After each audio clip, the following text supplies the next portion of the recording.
Hey guys, welcome back to TomGirl. This is episode 24. We are here with LA native Jon SooHoo, sports photographer and photographer for your Los Angeles Dodgers. Stay tuned. You're tuning into the destination for TV superfan discussion, AfterBuzz TV. And now, let the buzz begin. Here's a song. Takes us to the stadium. Hey guys, welcome back to TomGirl. I'm here with Jon SooHoo. Thank you so much for joining me tonight, Jon. Thank you for having me.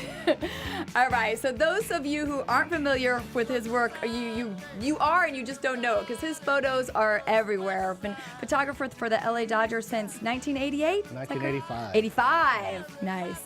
Yeah, and other sports as well, and sporting events. Right. I started shooting for the Dodgers in 1985 while working for Andy Bernstein, who's the NBA photographer. And he brought me along the way, and due to NBA conflicts that he had at the same time with the Dodgers late season games, he had me cover games for him while he went to Europe with the NBA. Oh. And so I was starting to do that then, doing black and white film processing and eventually shooting.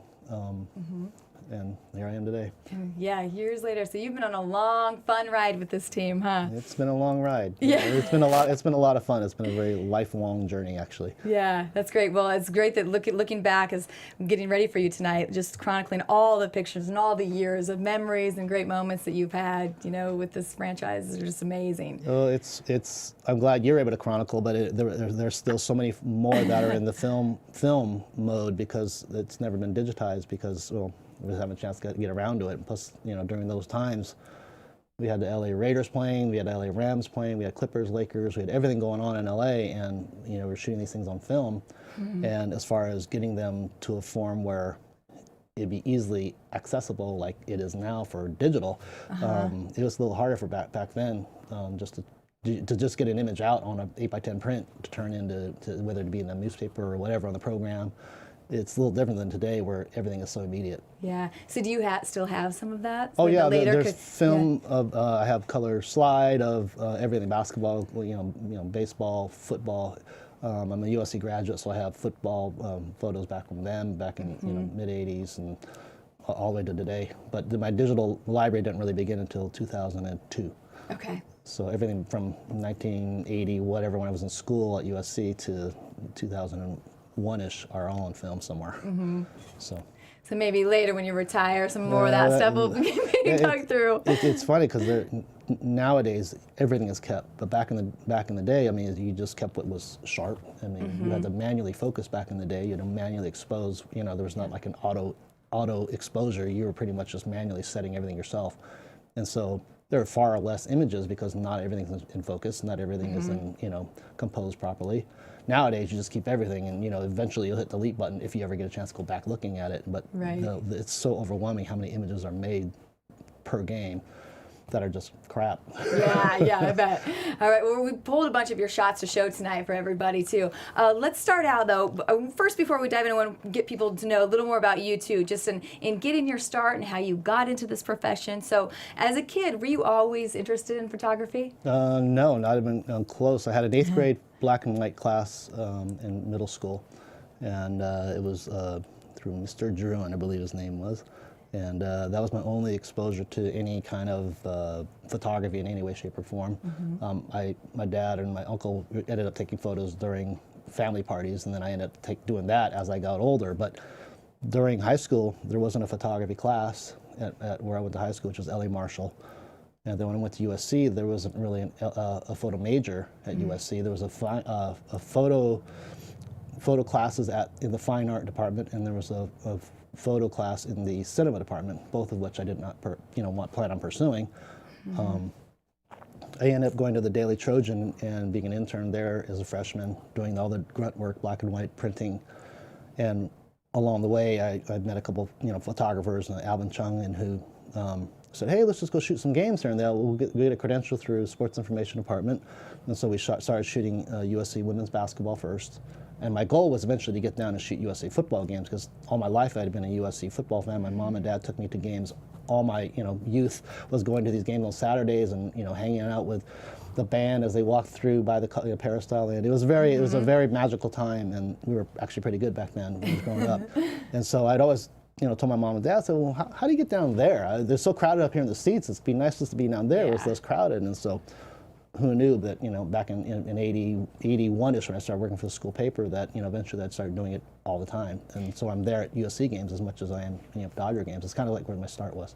Do you remember those first moments when you were on the field? Because the whole perspective is different. Absolutely. Talk about that? First step. Well, I've always gone, through Tunnel 11, which is where our seats were. Tunnel 10, Tunnel 11 was whenever UCLA played, we played UCLA or Notre Dame was the big game. They'd move our season seats one seat away, one whole section over, so they could fulfill all the rich people's seats, so they could sit in the nice seats.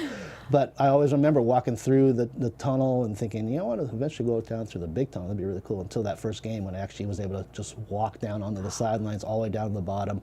And then, as I got more and more into it, I was able to actually go down the big tunnel, the big tunnel that all the players walk down. That's the thing that they remember the most, because it is an awesome thing. It was awesome when the Raiders came down.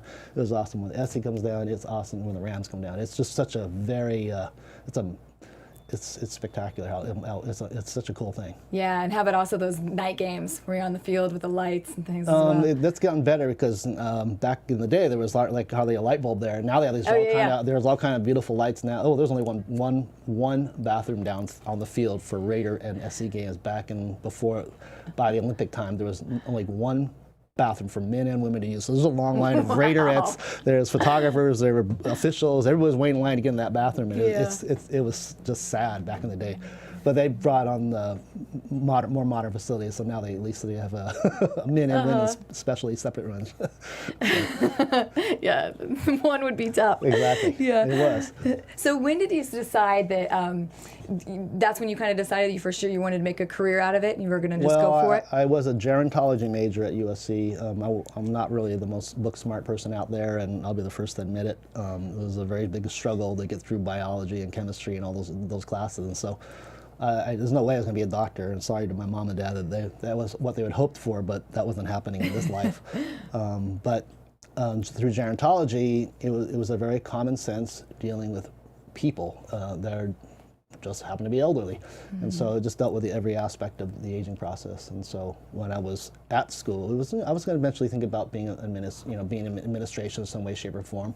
But as I started shooting more and more for USC, Daily Trojan, USC Athletic Department, Sports Information, I started doing all the sports, I started liking it a lot more. And after I'd shoot an event, mostly like football and basketball, I'd make 8x10 prints and bring them home and show them to my mom. I'd throw them on the table so my dad could check it out, because they're still they were big USC fans, even up to when they passed away. And so I've always wanted to show my stuff that way. And now it has evolved into where you could just shoot them out on an Instagram, and everybody could see what you just shot. And so it's pretty amazing where this has come. How it's changed, yeah. Well, let's get into the first little round of your photos. This is at the Dodgers. So we have a few. If you just kind of want to, we'll play them up. We'll throw them up there if you just want to. Yeah, that is Gibson has just hit his home run to beat the A's. I don't know the years. I don't know the dates. This is for very smart, sports trivia people to know. But this is after he hit his home run against the Athletics, and he was hugging Tommy at the end of it, and it was just a crazy moment. Crazy moment, because it was back in the day. It was a roll of 35 exposures. It wasn't 5 million that you have on a card of a 6 gigabyte card or something. It's you have 35 frames. And so right before he came up to bat, I was at image 27, and so I figured I better change roles because something could happen. So lo and behold, he backhands this pitch from Dennis Eckersley over the right field wall, and he comes around, and this was like the last frame. This is number 37. Wow. I was able to squeeze out number 37. That was frame 3737. So how excited were you when you saw that? Well, remember, you don't see it immediately. You have to go back to the darkroom and check it out after looking at the negative after, and it was like, this was a pretty cool moment. Who would have not thought that this would be the last time we would win for a while? We still haven't really won it, Right, so close. This one is Mickey Hatcher coming in. I believe his game. I'm not sure what. It might be game one. I think he hit a solo home run. It is. This one is game one. Yeah, he hit a solo home run, and it's so cool because if you look at the dugout now, number one, it's further. It's closer to the third baseline. But back in the day, it was way against the wall, and it was open. There's no front barrier to keep players safe. Yeah, they're right there. It's wide open, and so when players come out to get a foul ball, catchers come back to get a foul ball, they're coming into the dugout. Now they're climbing over barriers to try to get the ball that way. But it was so cool to have. There's no ads on the walls. There's no advertising anywhere. It's just the players and the fans, and that's why I like it. I kind of like it. Yeah. Yeah. Here we go. This was after Justin Turner hit his walk-off. I don't know the games. I don't know I think it may NLCS, DS, whatever. Yeah, I think I was at this one. I think one this of was those two. NLCS, the last one, exactly, right? Yeah, I was at that one. Yeah, and this photo, I have been using a pole cam, which has a fisheye lens on the body, and then I put a monopod under the tripod's mount, and I raise up the camera so when I run out, my camera's aimed like maybe another 6 feet above where I'm actually standing. So I'm standing over them when they run in, and when JT was in that little clump, I'm kind of aiming. I'm at an angle. I can't see what I'm shooting. I'm just firing away because pretty much everything's going to be in focus. And so what I come up with is what I come up with, and his face was up looking straight at Grandal off of that. It was just it felt really good after I pulled that one off. Yeah. Are there any other techniques that you use? That's been my main one. I'll use that at USC for in the locker room. I'll use it for when the coach, all the colors get together and the coach is in the middle talking. It's a phenomenal shot because all you have is a gleam of all the helmets. It's just a beautiful thing, and then you have the coach wearing white. I mean, SC wears all their cardinal color, and then SC helmets are cardinal, and they're shiny, and then they put them all together, and there's the leader. And I've done it with Pete Carroll, with Ed Orgeron, I've done it with Lane Kiffin, Sarkeesian, and I now do it with Clay Helton. So it's just really a wonderful, it's a good thing to carry on. Yeah, I think at the end of this, when I pulled some of your other photos, that one's in there, so we can bring that back up. This was the same pole cam, but in a different perspective because I'm literally leaning against that barrier that I was talking about before, and it's a fisheye, and I think that's Natalia Perez, one of our hostesses, waving the flag, and it just adds a different perspective because not a lot of photographers will try this because number one, they don't have the access. Number two, they're not 6 foot tall to begin with. So that's a little benefit that I might have. Yeah. And I think we had two more that I don't know if one of, I guess we had three more, sorry. I just thought this was cool with the clouds. Such an epic shot. I'm not sure if that was Dodgers. I think that was I think it was in DC. And the sun was setting, and it was a moment where I could pull out my flash and fill it just enough to accentuate the colors. I mean, if I don't have a flash on it, it's just the silhouette. But with the little, the strobe on top, it was able to fill, and it's one of my favorites for the year. Oh, that was a great shot of him. Thank you. So this was your shot, right, as well, that became the cover of Sports Illustrated? Yes, it was, and I got blamed for all the SI curse and all that, the stuff that went with it, and it's like, well, you know what, they could have used somebody else's photo of somebody else, but they decided this one, so I'll wear it. It's fine. That's fine. And we did go on a losing streak after that, but I will never be as apologetic for taking this photo because I think it was just a magical moment. And yeah. And how did that feel for you, having your work being on the cover of Sports Illustrated? Well, it was the first time ever that I've ever been on the cover of Sports Illustrated. I've been trying since I started in some sport. Try to get. The closest thing I think I had was oral at Wrigley Field, and the editors are calling in, and it was filmed back in the day, so I was sending my images in as fast as I could, and it didn't come up. It didn't work. But this is the best way to celebrate is with guys I care about, Justin Turner and Yasiel Puig. I mean, oral's very special to me because we go back to '88, but these guys it's just a different group of guys. Yeah. Did you have a feeling, since you are so close to the teams all through the years, did you have a really good feeling about, I know they've been this team all year. It's been a fun team to begin with. It's been the guys are good people. I don't think we've really had a bad group of people since I started. The 2004 squad was one of my favorites, and of course, Dave Roberts was on that team, and so was Adrian Beltre. We had some really good guys on that team, and it was a lot of fun to be around. But this team this year was probably one of the most solid gentlemen I've ever been around. And so that's what I carried from this group. And plus, I know they're all young, and I know their parents. I know their their wives and kids, or the fiancés. It's just a good group of guys. And a lot of them are married with families. Yeah, and, it goes all different Yeah. kinds of ways because we have all kinds of age groups on this roster. Yeah. Yeah. Well, something I pulled. This is another great shot too of Turner Thank you. took there. Yeah. So somebody commented on the photo that you had of Turner at the home plate, and she said it was Misty Pulido. If you're listening, Misty, she said, "I love that I can look at your photos when I miss the game and still feel like I was there." Well, why are you missing the games, Misty? Missy. But I mean, what a great compliment to you, because I feel like you capture like the emotion, you capture all these. The feeling, you can just see it in your photos. So that gift you're giving to people. Well, I appreciate the kind words, and know that when I'm out there, I'm doing what I can to give a view of these guys that you're not getting by watching on TV. You're getting a different kind of angle because there isn't a TV camera in my hand. It's a still camera, and I'm not getting the entire moment. I'm getting what moment I'm looking for, I guess. This one happens to be one that worked out, and there are a few that do, and I try different angles and try different locations. But a lot of it is the access the Dodgers give me, and I couldn't do it without that. Talk to me about how, because you have to have an eye for it, and talk about how your eye has developed over the years, and also like your process during the game, how you go about looking to find those shots. Well, a lot of the game part is still just the game between the lines, and what I'm trying to do as a team photographer compared to a journalist, AP, LA Times sports photographer, is to give a look behind the scenes that the fans aren't really getting. And so without being intrusive to the players, I'm doing my best to just be a part of the wallpaper and not make a lot of noise, and don't get the guys picking their nose or whatever noises they're making. That's not what I'm trying to do. All I know is that when they're done with the career, I want these guys to be calling me and saying, "Hey, do you remember that picture of I want them to have the appreciation for what I do, because I know they'll be calling for it when their careers are up." And then it goes so fast. The fact that I'm shooting kids of players I've already shot, it just really kind of just makes me feel old. So. Yeah. Oh. Nah. Yeah. I do have a lot, because besides the stuff on the field, you have the access to take a lot of the candid photos of them. So I think we have some of those here next. Like these types of shots, because you're.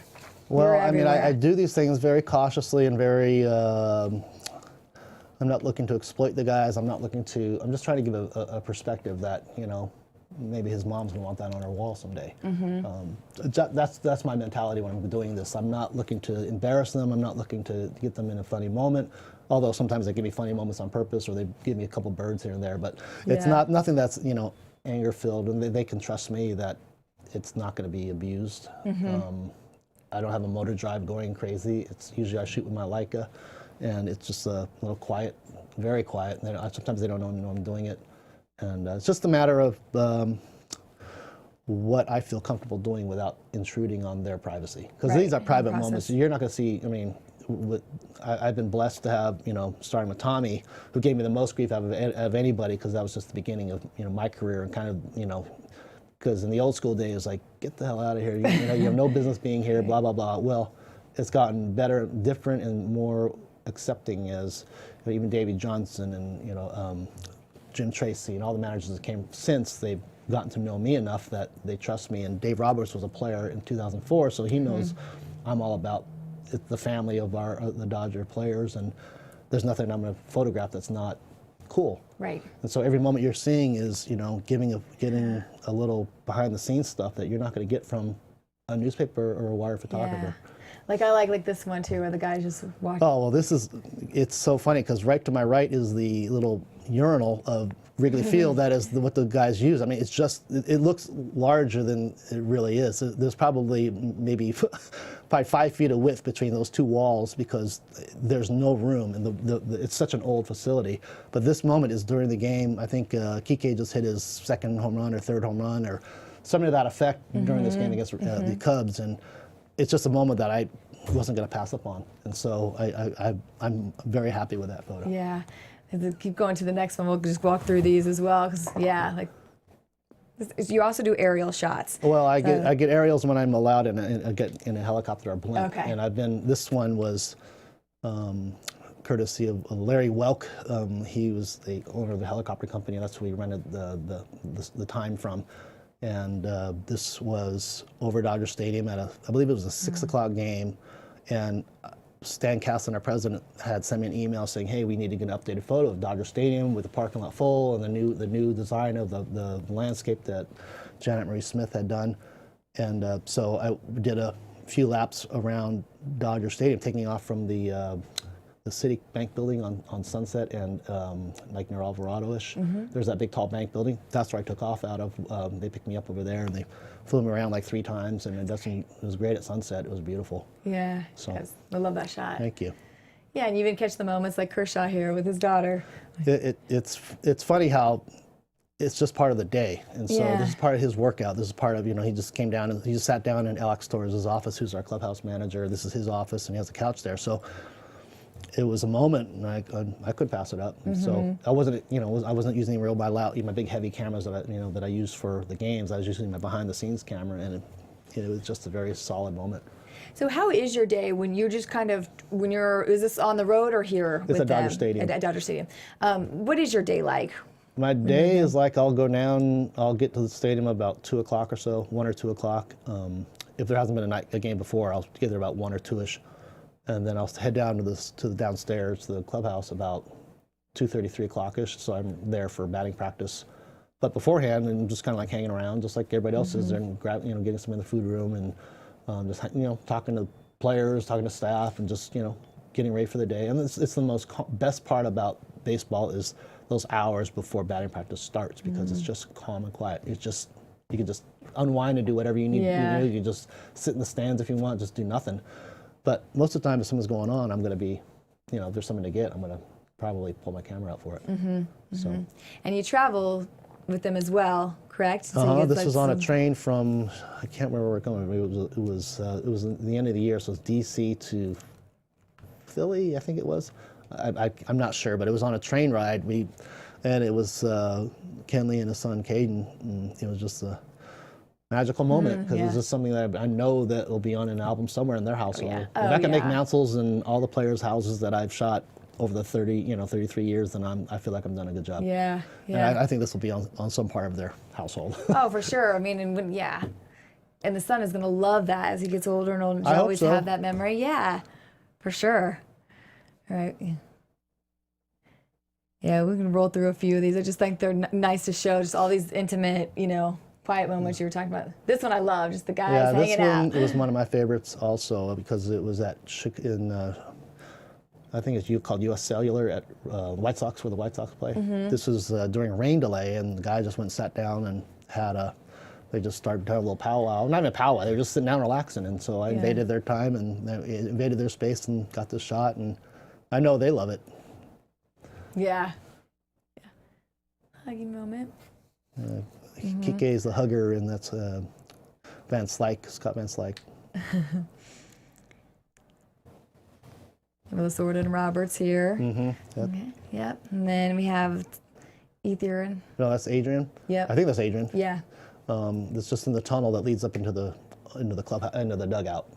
So it's just kind of just thinking about life, I guess, and checking out what's going on the screen, I guess. But This is a cute shot. this was a pretty goat moment, because that was during the Ring of Honor ceremony that the Dodgers had for Vin. They put him on the ring on the club level, and so he came out for it, and he sat down, and Clayton came over, sat down with him. Puig sat down with him. It's just all these little moments that are just, Yeah. It was a great year for memories. Yeah. Oh, sure. Big stuff. And this one, that was his first game. Is that correct? First game in San Diego. He was just kind of watching the TV before they went out for batting practice. And so it's nice to be able to come up with these just moments you're not going to capture. Right. You had another fan that said, "I love how natural your photos are. You have a special relationship with these guys." It only helps because they allow me to. I would never, force my camera on anybody. But if they know what my intentions are, it's not, like I said, it's part of their history, and they'll appreciate it. The more they give me, the more I give them, and so that's how that works. That's go hand in hand. We have an Elvis shot there. The last one of those shots. Great. Yeah. That's Bellinger in Elvis form. Do you have? I think we'll get to this one next in the next group. But do you have an all-time favorite photo? I'm sure that's hard to pick. It has been a hard choice because I have so many, but I was able to come up with one a couple years ago of Clayton and Koufax walking through the hallways at Dodger Stadium to the bullpen that I had set up to get a photo of Clayton and Sandy, because I asked Clayton, I said, Clayton, do you want to get a picture of Sandy? This could be the last year he's going to be in uniform for this Old Timers game. I didn't know it was or not. I was kind of like, I just threw that out there, and then he said, yeah, I think that'd be a great idea. So then I approached Sandy. I said, Sandy, it'd be kind of cool if you're going to be in uniform, can I get a picture of you and Clayton in the left field corner of just the two of you guys? It'd be kind of nice since you're both in uniform. And so he agreed to it also, and then we started walking down the hallway, and I was walking in front of them, and I just kicked myself in the head thinking, turn around, you idiot, and there's a magical moment going on behind you, so I was able to get down and get a wide shot with a blue wall that is along the hallway back under the bowels of Dodger Stadium as they're walking towards me, and they're having just a conversation. So it was better. That picture was better than the actual pose one I did out in the bullpen. So it was more magical for me. I think we have that one. So here we pulled a couple of that you had listed in a show that you did as your memorable shots. So we'll show a couple of those, and I think that one is in here. So this one was at the Oval Office with President Reagan. Yeah, that was. I don't think there are many that are left within the organization still, other than Tommy, Vinny, Manny Moda, I think, is in that picture. There's not very many. I don't know if our equipment guy Mitch is in that picture or not, but it was crazy. I mean, compared to nowadays, it was very mild back then compared to what it was when I went with Vin last year. This is so much calmer. So that first one was with the '88 World Championship team, right? Team, yes. Yeah, very cool. All right, then. This is Vin in Vero Beach, Florida, at Dodgertown, the old spring training home of the Dodgers, and it was a really special place, and he was very special there. So it was nice to have last few years with him there at it before we switched over to Arizona. Oh, yeah. And this was a crazy night. This was his bobblehead night, and talk about heaven sent. There's a rainbow behind him. It was there for the pretty much all of the duration of his ceremony, and you couldn't have called that on anybody. No, because you think that you maybe photoshopped at this point. You know what I mean? I'm not that good at Photoshop, obviously, but if I were, I'd have been a lot worse. But it is real. That's a real rainbow, and it was unbelievable that was there that night. Just so happened to be there that night. Yeah. There's somebody. There's some sort of spiritual involvement involved. Of course. And this is the shot of the Koufax shot I was talking about. Koufax Kershaw. That will be on my wall someday if I ever want a place. That's one of my favorites, just because it's a moment of, it's today and yesterday put together. Yeah. Okay, we'll get into these ones next. These are some. Actually, we'll go ahead and do that. Well, let's go ahead and show that real quick, and then we'll go get into some more technical questions and stuff for you, for those people out there who may want to grow up and do what you're doing right now. Oh, don't think of it. So beyond all these amazing photos that you have with the Dodgers, there's some other extremely epic photos that you have in the sports history. So, when I first started with Andy back in the 80s, I was doing the Laker games at the Forum and the Clipper games at the Sports Arena, where Showtime was going on at the Forum, and it was incredible. There was hardly anybody on the side end lines other than when playoffs and the finals hit.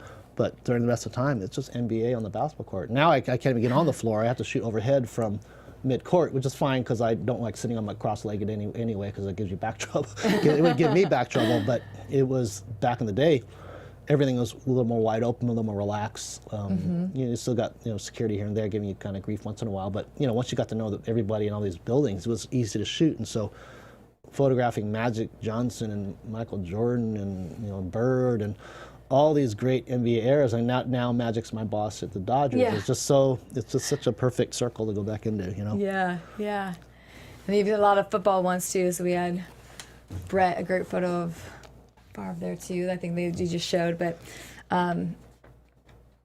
yeah, we'll kind of keep just rolling through these, and you can see if you have more than some of the new timers. This was I shot that on Sunday, just Sunday, and he's a phenomenal player. I mean, he's skinny, and he's got to work on a shot, but man, he is a baller, man. He could drive to the hole, he could pass, and defense. I'm still waiting to see a little more of it, but I think he's perfect for the league. Montana. Joe Montana against the Rams at Anaheim Stadium. Who would have thought that would be a possibility, but that's back in the day. And this is the USC-UCLA track meet at Drake Stadium at UCLA. And I actually have a shot that I shot back in the 80s when I used to go with my uncle to these games. And the uniform was a little different. The track used to be pink, and to have this be this jet blue and the colors that came off of this and the action. Yeah. I was very happy with this shot when I went up to go do it. I just had this in mind when I went up to position myself in the stands.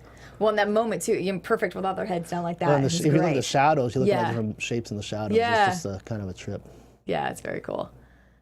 I think that was the shot you were talking about, Yeah, right? that was the original pole cam that I used. That was the first time I ever used it, and that was Pete Carroll in the middle. And it's historical just because, you know, Pete was phenomenal. I mean, he's a Trojan. So. Yeah, that's great. I love this shot. Thank Patriots you. fan. This was the Super Bowl, and it was in, where were we? We're in Houston. And my position was overhead, first row balcony, which is perfect because I don't like being on the field for any of this stuff because there are so many people that run in your way, guards stepping in your way. But this photograph is not even during the game. It's they all ran on the field, and I just squeezed my the other people that are in this frame. They were out. They were actually ran out of the frame, and I happened to get this frame of just him in the logo, and his doctor, which was a Dodger doctor, Dr. Neil Elatraj. He's Tom Brady's doctor, and so he showed him this print, and he gave it to him for him. Yeah. But he actually liked that enough to want it in his house. So I was like, all right, well that works for me. If he has it from the Super Bowl, you know, Yeah. that I just shot. It was that made my Super Bowl. Yeah, and then one of JT crew. I think since he's coming back for the halftime show again, this was the halftime show. Can't remember the last time he did it, but I'm sure that's findable on Google. But that was the first Super Bowl show that they did. That's great. Not the Janet Jackson one. not the. Yeah, so this is the third one for him, right? I think Yeah. it's the third one for him. Yeah. Yep. Yeah, It is. so that's the first one. Fantastic stuff. Thank you. All right, let's get into a few because I know time always goes so fast and there's so many things I want to ask you. So for the people out there who are very interested in photography as well, what kind of gear do you prefer? Start with that question. Well, for the sporting part itself, I use Nikon for everything. I started with Nikon film back in the day, and then when it came to digital, I bought Nikon Digital, the first generation. Was getting my ass beat pretty good by other Canon shooters at the time because their camera equipment at the time was definitely better, and so I switched over to Canon, and then one of the Nikon persons found me again and said, hey, why don't you try this blah blah blah this camera because it looks it could be good for you. So I liked it enough to switch back to Nikon, and I haven't really changed since. And so. And advice for people on developing their eye, just get out there and shoot. What kind of things would you say? The funny thing is that not funny, but I try to make whatever event I'm shooting the event. I mean, I shooting my kids' little leagues, or heck, anybody's little league, or anybody's soccer game, or anybody's high school football game. You got to put the passion in it also to know that you don't have to have the longest glass possible. You could have the shorter lens and go on the sideline and shoot the bench. The players are emotional on the bench. The coach is talking to the players. I mean, there's always so many things going on that you don't have to be at the Ram game. You don't have to. If you're really in this to be a photographer, then you're going to do it because you want to make a beautiful photograph, not because you're shooting USC or the Rams or the Dodgers or whatever. If you're coming at it just to shoot the Dodgers because it's fun, you're missing the whole point of why I'm doing it. So. And you had some mentors in your career. Do you feel mentors are a good way for people to go? Absolutely. I think well, first off, you follow by example, and Andy Bernstein has always been. I've been idolizing him since I've worked for him, and I still to this day think he's the best photographer that I can think of, because he's always. And he's not just the photographer part; it's the business end of it, which is so much more out of my league, which is why being with the Dodgers is so heaven sent, because it's a full-time employment job. So I don't have to think about all that sales tax stuff and all that kind of crap that comes from running a business in California. Right. But as far as mentors go, he's one of the tops. Michael Zagaris, who's the team photographer for the Oakland A's, but is the photographer for the San Francisco 49ers back in the Joe Montana days. And so watching him do his behind-the-scenes stuff with Joe Montana, Roger Craig, Jerry Rice, that was very inspirational in my eyes to show that you don't have to just shoot between the lines. You could be, as a team photographer, you could go behind the line, outside the lines, and get stuff that no one else can get, because no one else can get in there. You're the only one with the access. And so I watched him do that. Herb Sharpman, who is a Sports Illustrated photographer who I met in Florida because he's real good friends with the O'Malley family. So at spring training, I'd be doing work for him at Dodgertown, and I'd be processing his film, and he'd show me how to do this and that at baseball games. But he also taught me, not to take shit from anybody. And so it's just he just taught me how to just be a little more edgy in my, being a number one, I'm Asian, I'm a little passive, the whole, and so I was carrying that with me until he, kind of like showed me that, you don't have to take all this from everybody. You could draw the line at some point and, make a difference for yourself. And so I'm following his delivery.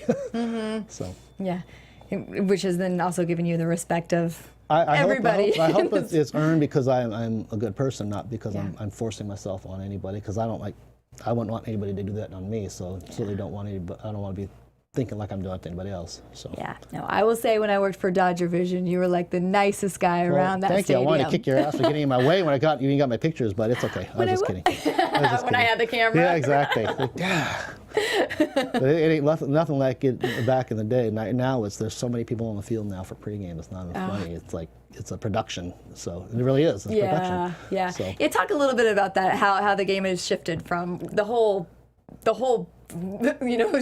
It's gotten strange because back in the day we actually have newspapers and magazines were plentiful, and the thought of social media wasn't even an afterthought. And then as time has gone by, you see more newspapers either merging or closing up. You see magazines disappearing.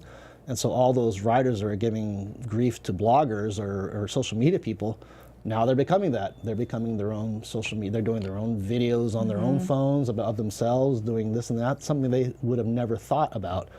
And for my own business, there's no more film. And instead of having, cards that you have to put in your computer to send out, we're plugging our cameras in, they're plugging Ethernet cables into our cameras, and so it goes straight from the camera to an editor who could be in New York or DC or anywhere in the world, and they can have access to our images to edit and distribute. Yeah, so it's just It's so instant now. I mean, Yeah. I used to be able to, on a Sunday game, shoot 20 rolls of Fujichrome 100, bring it to the lab on La Brea and drop it off and go have dinner with my family, and then come back and pick it up the next day. Now I am the lab. I'll shoot the game, and I'm in that office until, if it's a 7 o'clock game, I'm there till 1, trying to go through my images, because there's no editor, Yeah. And then, on the Sunday day games, it would be nice to be able to just go out to dinner and shut it down for a little while, but I have to stay on top of it and be able to get images out so ownership can see them, and our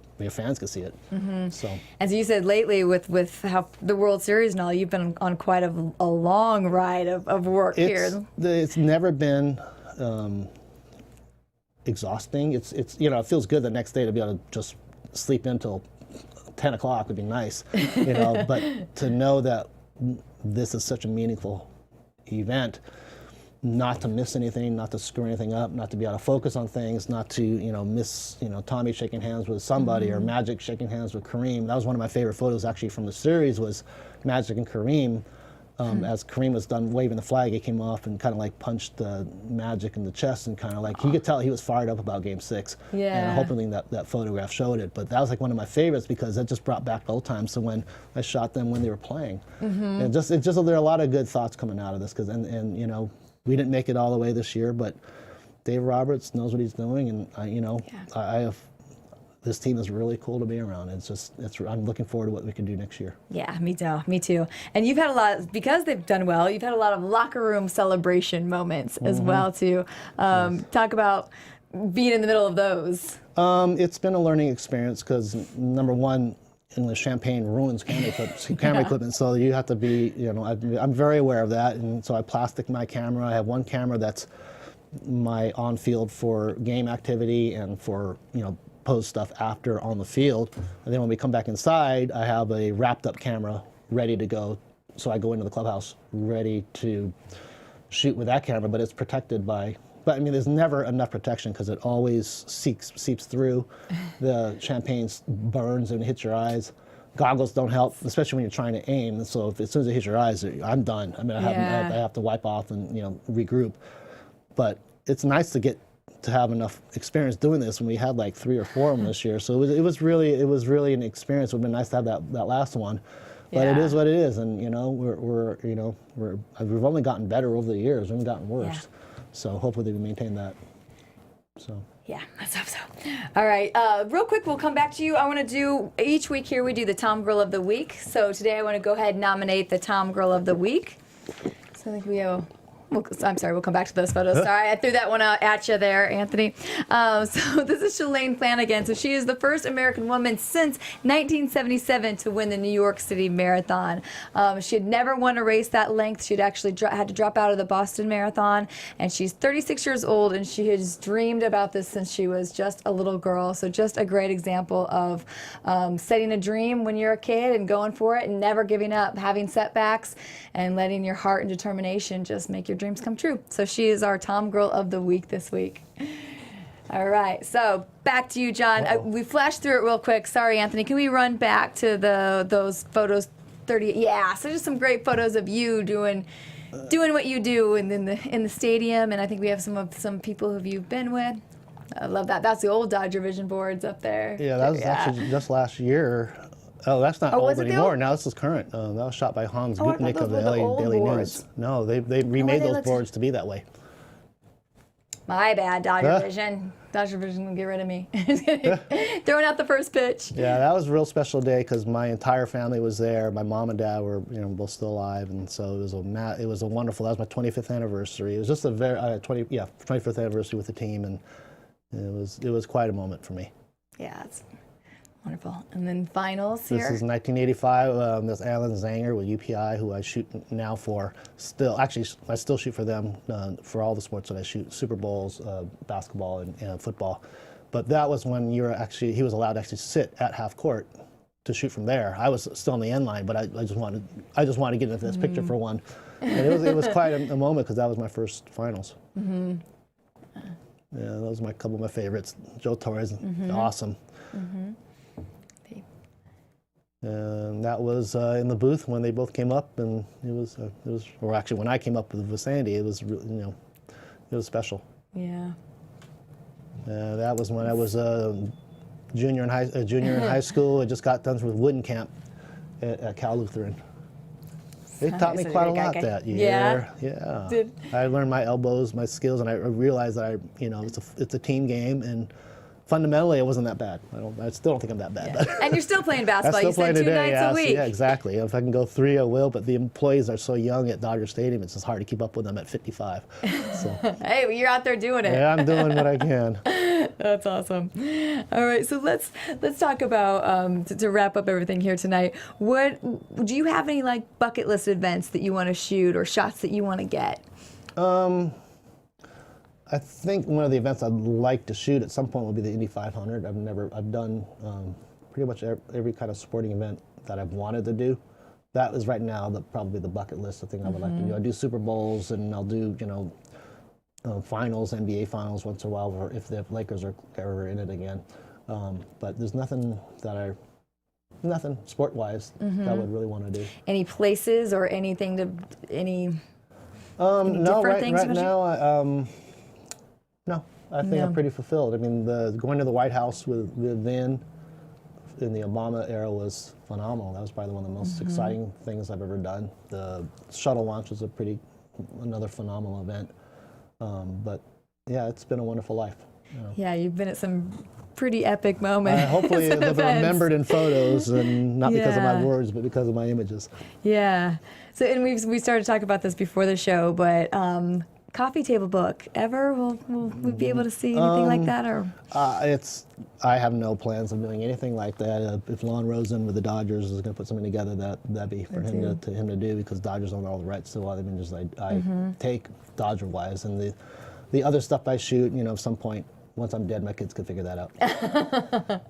Yeah, well, just looking through your stuff, it's just amazing. So fantastic. It's overwhelming to have to go through it, but once I see what I kind of like, it's pretty rewarding to know that I've done this. But I gotta look ahead and see what else I could do along the way. Hopefully, we get that ring next year. Yeah, yes, for sure. Yeah. But you also do, for people who follow you and are interested, you sometimes do shows and some workshops. Yeah, is that correct? I've done a couple talks one at the Peterson Museum for Sammy's camera. Then I spoke with Mark Langell, who's the Dodger archivist and historian.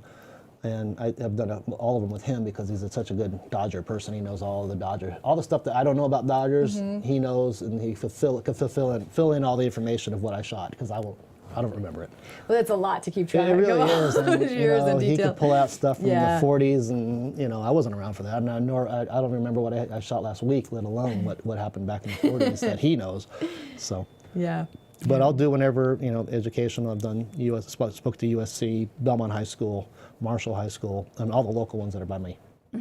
If people, when you do those, is the best way to follow that with you? You have a website and Twitter, is that correct? I have a Facebook and I have an Instagram, and they could hit me on messaging me that way. And usually, just depending on the timing, because it really is. Other than right now, which is my off season, November till spring training.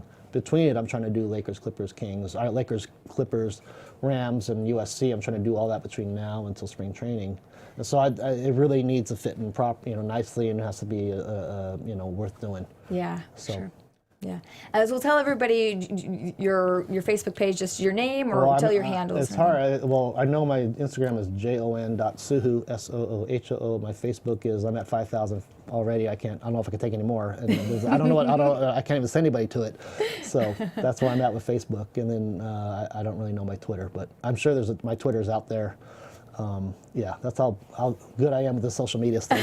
I rely on Matt Mesa to carry me the whole way, because he's the Dodger social media person, and he does a really good job, because I don't know what I'm doing with it. So Yeah, we'll put them up there for you too, and I'm sure I think this Perfect. probably was on you tonight when you were talking, so everybody can find you. Yeah. Well, I just want to thank you so much. It's been such a joy and just so fun. So I appreciate you taking the time Thank you for to having take me. us through this. It's been an experience. Yeah. Been fun. Awesome, and we'll look forward to next year All and right, those World definitely. Series pictures from you. Definitely. All right, thank you guys so much for following us. I was JJ Jurgens. You can follow me at TomGirl TV, and we'll see you again here next week. Thanks. Bye-bye.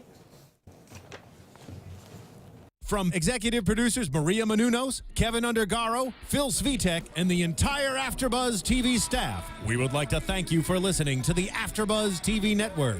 To watch or listen to other after shows and post comments or questions, be sure to visit AfterBuzzTV.com. I'm Sir Richard Wentworth, and this has been a presentation of AfterBuzz TV. The